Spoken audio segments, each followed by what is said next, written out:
नमस्कार। आकाशवाणी जयपुर अजमेर से प्रस्तुत हैं प्रादेशिक समाचार।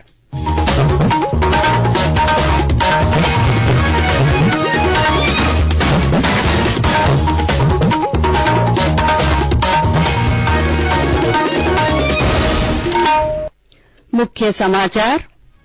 संविधान दिवस पर आज देश भर में कई कार्यक्रम। प्रधानमंत्री नरेंद्र मोदी ई-कोर्ट परियोजना के अंतर्गत नई सेवाओं की शुरुआत करेंगे।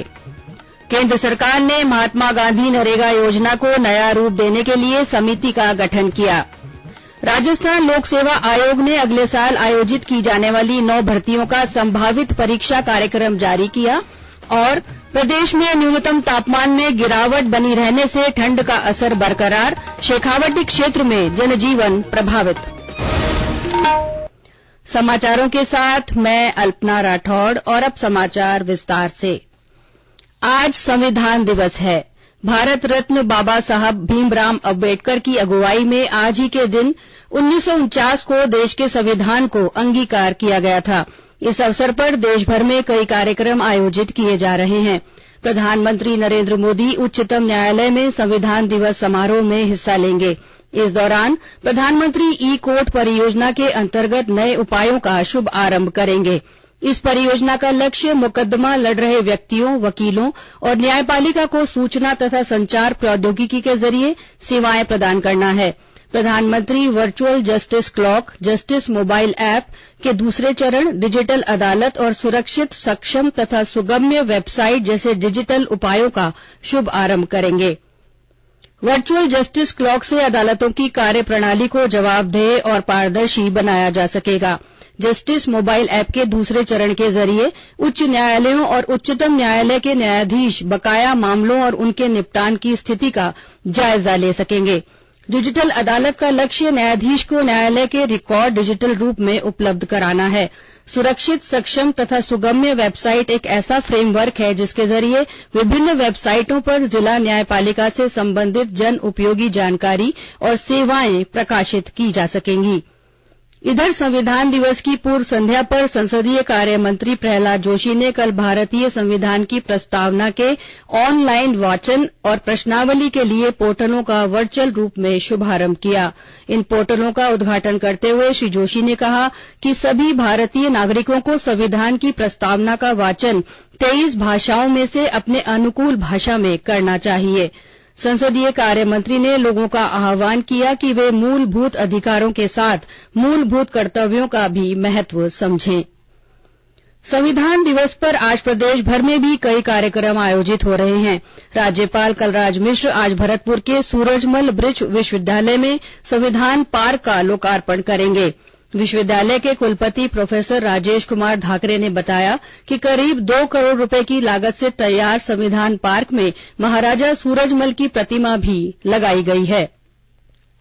सरहदी जिले बाड़मेर में भारतीय जनता पार्टी की ओर से कार्यक्रम रखा गया है। इस अवसर पर जिला प्रशासन और शिक्षा विभाग की ओर से डॉक्टर अम्बेडकर के योगदान पर गोष्ठी आयोजित की जाएगी।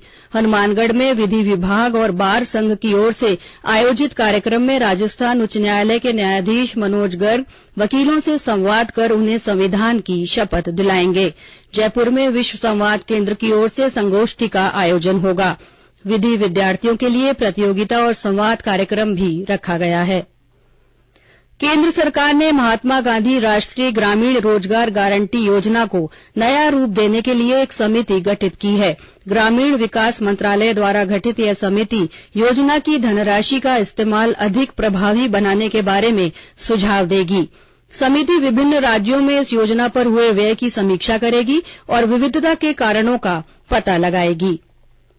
फ्रांस के रक्षा मंत्री सेबेस्टियन लेकोर्नु की 26 से 28 नवंबर तक भारत यात्रा के दौरान रक्षा मंत्री राजनाथ सिंह उनके साथ चौथी भारत फ्रांस वार्षिक रक्षा वार्ता की सह अध्यक्षता करेंगे।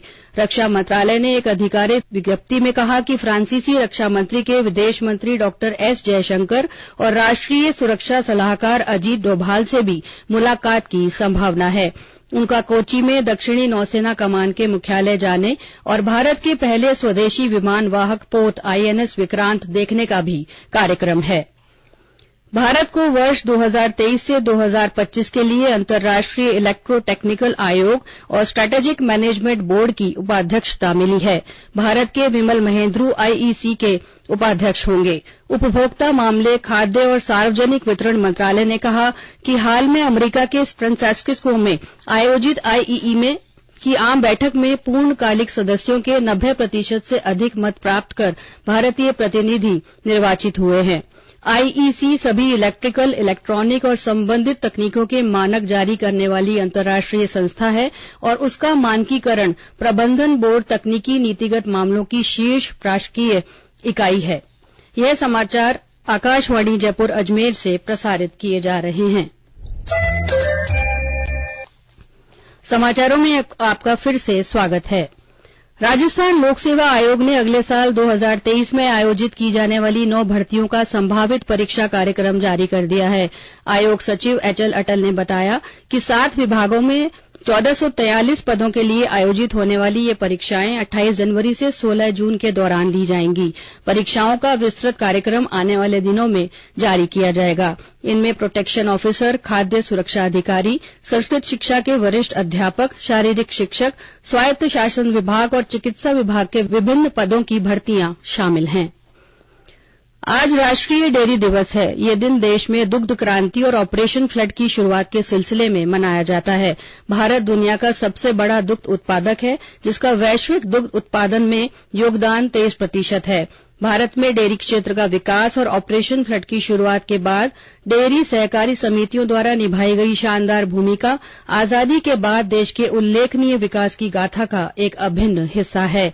गुजरात के आणंद से शुरू हुए ऑपरेशन फ्लड के बाद पूरे देश में डेयरी सहकारी समितियों को समर्थन देने के लिए राष्ट्रीय डेयरी विकास बोर्ड की स्थापना की गई, जिसके परिणाम स्वरूप आज भारत में डेयरी और पशुपालन क्षेत्र बड़ी तेजी से प्रगति हुई है और देश का पशुधन ग्रामीण परिवारों के लिए आय का महत्वपूर्ण स्रोत बनकर सामने आया है।